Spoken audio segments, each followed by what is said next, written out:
All right, welcome back, Grayscalers. Back to the Jeep for a little Sunday service here. I said the other day, I think it was yesterday, I put out a video and I said I'm not going to be making many videos during the summer or as many unless something big comes up. And guess what?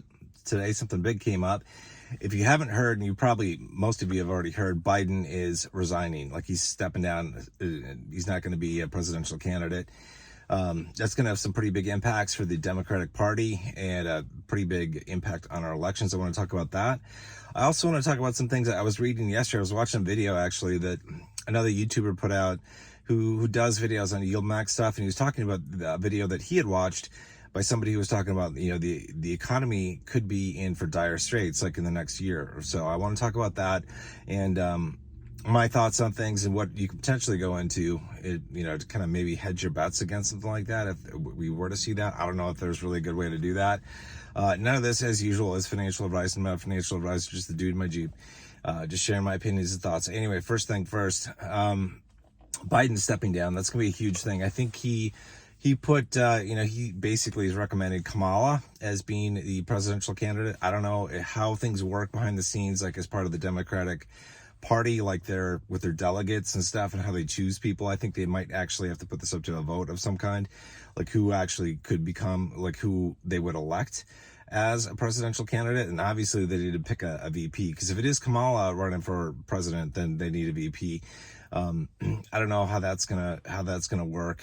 Interestingly enough, I saw something on Facebook, and you got to take this with a grain of salt. I haven't researched this. I don't know if this is true or not, but here's what somebody had posted. Okay, they said there could be a problem in two states, namely Nevada and Wisconsin, where Biden might not be able to be removed from the ballot in November because he hasn't died and he hasn't been removed via the 25th Amendment. And since those things haven't happened, like the state laws basically do not allow him to basically be removed from the presidential candidate list, for the election. So we potentially, if that is true, we could have a situation in November in the states of Nevada, Wisconsin, maybe elsewhere, that the two candidates that would appear on the ballot would be Trump and Biden. Now, the Democrats aren't going to pick Trump. They'd have to pick Biden. But guess what?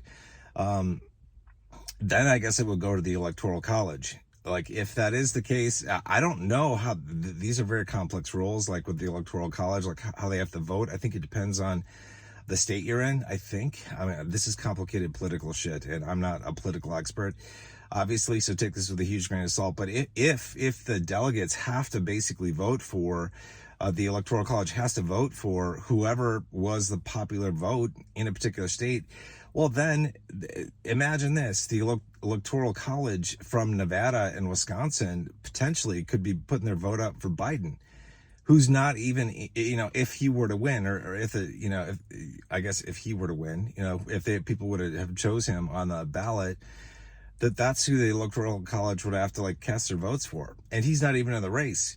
That would have a severe negative impact on the Democrats' ability to potentially win in this election. I don't know how good their odds are. Honestly, who knows? A lot of things can happen between now and November, so we're never going to know exactly. Plus, the one thing the Democrats have going for them is that, bless their damned souls, the dead often vote Democrat, and I can't blame them. It's like if you got nothing to do and you're just, roaming the underworld, might as well vote Democrat. Like maybe you'll get some bennies, by doing that. And illegal immigrants are probably going to be voting for the Democrat presidential candidate because they get bennies, they want that. And we're probably going to have, again, a bunch of magical ballots that just arrive, mail-in ballots that arrive at the last minute and are scanned in multiple times, right? So it's like they got a lot of things going for them, regardless of who is their candidate, I guess, whoever's on ballot or on the ballot in the voting booth, I guess, come November, we will see. Anyway, the whole thing's interesting. I mentioned before that markets, whether the crypto markets or the stock market, etc., they do not respond well. They do not perform favorably when we have periods of uncertainty. And if you look at the price chart of Bitcoin and Bitcoin Cash, you'll notice this.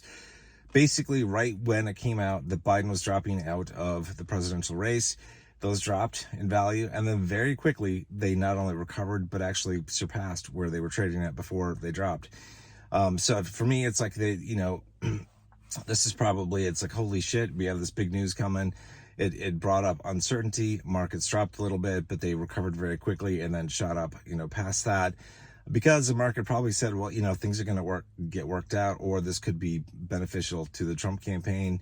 Whatever it is, things worked out. So who knows what's going to happen in crypto or the broader stock market or economy, for that matter, between now and November, when the election happens, and hopefully it's solved by election, eve.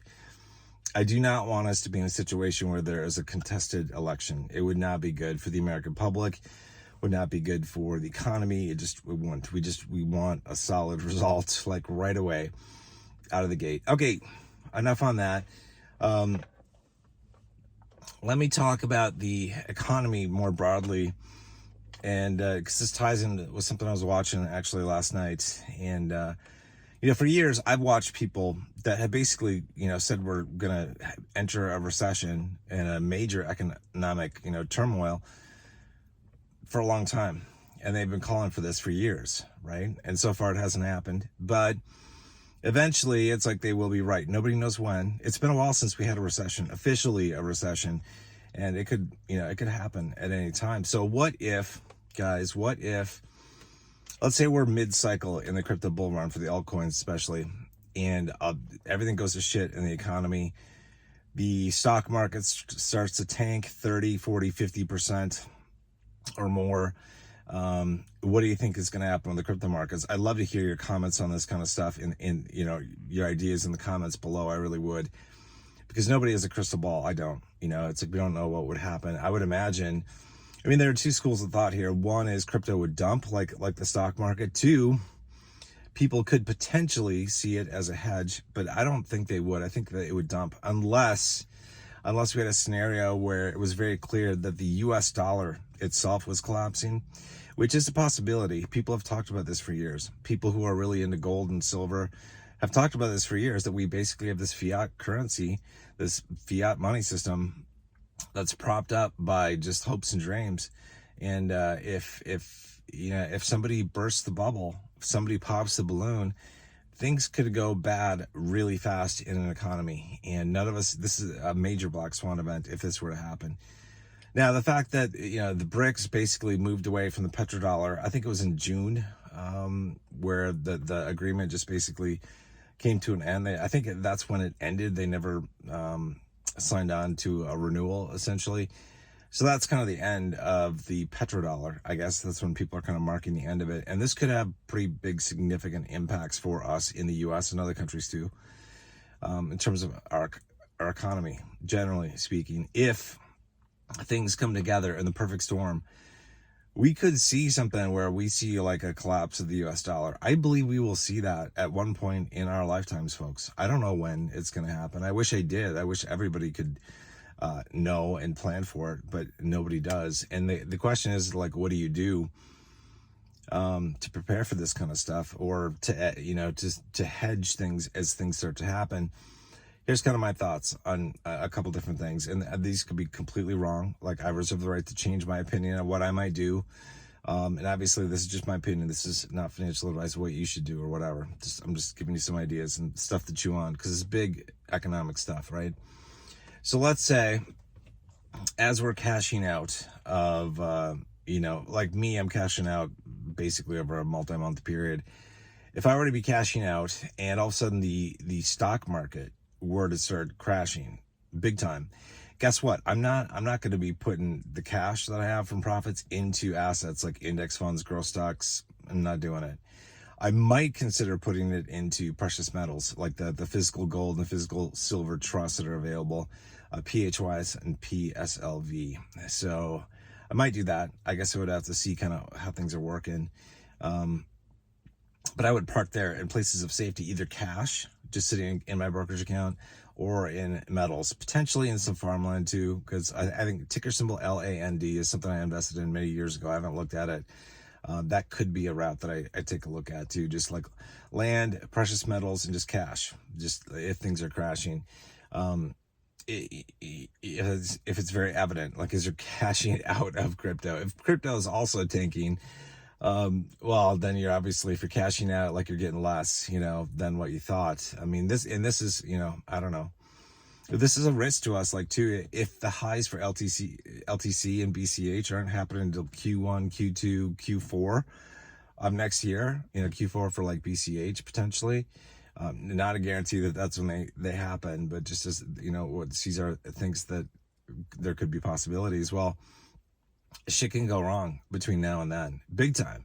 So that we get to a point, like, let's say something happens a year from now, next summer, before BCH hits that theoretical all-time high or cycle high in October of next year. Well, then the all-time high might be off. Like, it might not be coming. And yeah, I don't know. I don't want that. I don't want anybody to be waiting around for, like, leaving shares to ride, and hoping that a certain time frame comes along so that they can get really good prices, but then they never come because we have some economic crisis that we just can't foresee, and that's what would happen. Anyway, what do you guys think? Have you thought about this kind of stuff? Because there are people that have been saying this. You probably heard these people like saying, like, the dollar's about to collapse. We're about to enter a recession. We are in a recession. I think, you could argue that we are in a recession when you look at a bunch of different factors that are out there right now. You could argue this. It probably isn't an official definition. Certainly hasn't been ruled that, it hasn't been ruled to be an official recession yet. But I can see something like that happening soon. I don't know exactly when, but the question is, like, what do you do? If I were to be in assets, like, let's say I cash out of crypto, right? And we still have some good months left, and then things start to go south. Like, I'm going to have a lot of my money parked in index funds, growth stocks, and dividend ETFs, etc. Right? And then I see things start to crash. I'm probably going to sell off, a good portion of those and sit in a cash position, or potentially rotate to something that I feel is safer. Because I don't want to see, nobody wants to see the portfolio drop by 10, 20, 30, 50%. And if we ever talk about, like, the dollar losing value, dollar losing its strength in a big way, we could be in deep shit as a country. And I'm talking like a deep shit. This isn't, it would make recessions look like nothing. It would make even the Great Depression look not that bad. I think it could be very bad. And you and I do not want to be in that situation where we don't have ourselves protected. There are assets that you can get into, like inverse funds for the different markets. I don't know what they are. I'd have to Google them. But those are a potential. Like, if something were to start going south, you could potentially move into some of those inverse funds to protect yourself and get a gain as markets are crashing, if you can move fast enough. So I don't know, it's something to think about. It's like crisis investing. That's what some people refer to this stuff as, crisis investing. Like, what do you do when shit hits a fan? What do you do when things really go wrong? And it's something to think about. I don't know. I just thought about it because it's like, it just feels like things are a lot worse off for the American people and people of a lot of countries, but I'm just talking about the US. Like, things are a lot worse off for a lot of people in America than the media wants to admit, with regards to inflation, jobs, a whole bunch of stuff. And it just seems to me that there's a lot of lies that are covering up the truths that are out there. And sooner or later, the truths come out. And when they finally do explode, they finally do come out, it can be disastrous in the market. So I don't know what's going to happen. Nobody does. I just figure I'd kind of count on something really bad happening at some point in my lifetime. I don't know when.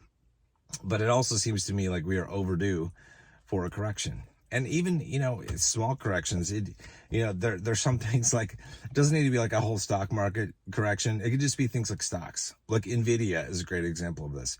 A lot of people are very excited about getting into Nvidia, want to get into it. And I'm like, I wouldn't touch that thing with a 10-foot pole. We are basically at all-time highs. This is like, if you were a crypto investor, would you jump into LTCN, BCHG, or any native crypto during the midst of the bull run when things are just going full steam? No, that would be insane. But yet people are wanting to FOMO in at the tops. And if you look at a multi-year chart of Nvidia, a couple of years ago we had a nice run up and then a major correction. Now we'd had a really huge run up in Nvidia. I would say we're probably due at some point, I don't know when, for a major correction in Nvidia. I'm guessing, maybe it'll never come down, but just like looking at the past of pretty much everything, nothing goes up forever. So I look at that and I go, I don't know if this thing's gonna, like, it'd be hard for me to invest in NVIDIA right now, because it's like I'm looking at NVIDIA and I'm going, yeah, that thing could absolutely crash by like 30%, 50%, absolutely, and that would just look normal on a chart for that to happen. And I don't want to get wrecked by investing either in NVIDIA or NVIDIA at the present time. I'd rather invest in it after it corrects, after it crashes. Then I think it's, a good investment. But now, right now, I wouldn't see that. But anyway, so that's a micro example with an individual stock and an ETF related to it. But well, what do you guys think? What do you guys think about the general economy? What do you think of the chances are of a recession in the next year? What do you think you would do to protect yourself, your assets from a market crash? Would you do it beforehand, like as a means of kind of protecting your ass, like covering your shit? Or would you wait until you started to see it happening in action? Because it's like, the problem is, from my perspective, if you stick assets in, you stick your wealth in assets that either have no growth, like if you just leave it parked in cash, you lose out due to inflation, but you don't, lose out to an economic, free fall in the stock market. But if you put your money into gold and silver, it doesn't really do a whole lot. For those things to do a whole lot, the world would have to go to shit, I think, and then maybe they'll skyrocket. I don't know. But it's tough to tell. Like, what do you do? Like, if you stick money, if you invest in like an inverse fund and bet against the markets right now, you could be kicking yourself, because the markets could go up for the next year or two. I mean, we don't know how long it would take for us to hit the next major recession, next major pullback and stuff. What have you guys done in the past? If you've done something in the past, a lot of you probably have been around and invested. You were here during the '08 crash, right? I didn't have any money invested in the stock market. I didn't have money until after that point. But I got to tell you, I was actually pretty scarred by seeing what was going on in the markets, watching it on like the news channels. And when I started to get money in 2010, a couple of years after, I was very defensive in my investing. It was like farmland, and it was like precious metals, it was cash, it was stuff like that. Because I was like, I don't trust the markets, because I saw what happened. But undoubtedly, some of you guys have been through, you went through the '08 crash with assets on the line, parked in different things that went down quite a bit. How did you feel? What did you learn?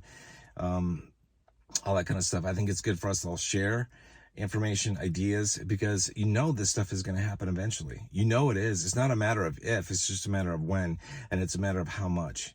And we'd all like to be able to protect ourselves as much as possible. Not that we'll be able to do it, not that there's a guarantee that we can, but it's like, if we stand a fighting chance, it's like maybe we can weather things a heck of a lot better than if we hadn't thought about things, if we hadn't thought things through, if we hadn't planned, hadn't thought about this stuff. Anyway, by the way, last thing, somebody, in the event of like the US dollar going to shit, I think one of the best investments, well, basically all the other investments that you could be in, regardless of what they are, real estate, collectible comics, cryptocurrency, precious metals, whatever, would be good things to hold, because their value is going to go up. Because when you end up in a situation where you have hyperinflation, like the underlying currency is going to shit, all real world assets, all assets of value are going to get more expensive. You're going to be able to maintain your wealth in those types of environments. Okay. So it's like, you lose out if you have money just parked in a savings account or checking account. Like, cash in a hyperinflationary environment is not a good thing. It's like, you can see videos. I've seen them, like the Zimbabwe dollars. I actually bought a couple trillion Zimbabwe dollars on eBay for like $20 a couple years ago. I'm a trillionaire in Zimbabwe terms, in terms of that fiat currency, because it went to shit. And it's like somebody, I saw a video of somebody like in, is Venezuela or some other country in South America, their currency went to shit too. And they were using the actual currency to like make handbags and stuff like that, because they weren't worth anything. And there are a couple of old pictures I've seen, like back in Weimar Republic, where it's like they actually used the German marks, the paper marks, to actually like light their chimney fire. you know, to keep them warm. And it just shows you like actual physical cash and digital cash sitting in your bank account, brokerage account, is going to be worthless day by day if we ever end up in a hyperinflationary situation. So you want to be in real world physical assets and crypto digital assets that should, not a guarantee, but should, I think, maintain value. It's like I'd be running to those things because I think they would have they have a good chance at maintaining your wealth if we ever have that. All right, I've talked about a lot of things here. We're just over 20 minutes. I started out talking about the election and Biden, all that kind of good stuff. Talked about potential recession and stuff like that, you know, happening in the next year or so. And then just some bigger issues to think about, like if everything goes to shit with the end of the dollar, you know, a major de-dollarization and hyperinflation, all that kind of stuff. What do you guys think about this kind of stuff? What have you thought about? Like I said, have you done anything to prepare for this kind of stuff? What would you do to pivot on basically a moment's notice if you saw everything going to shit? What would you do? Leave a comment down below.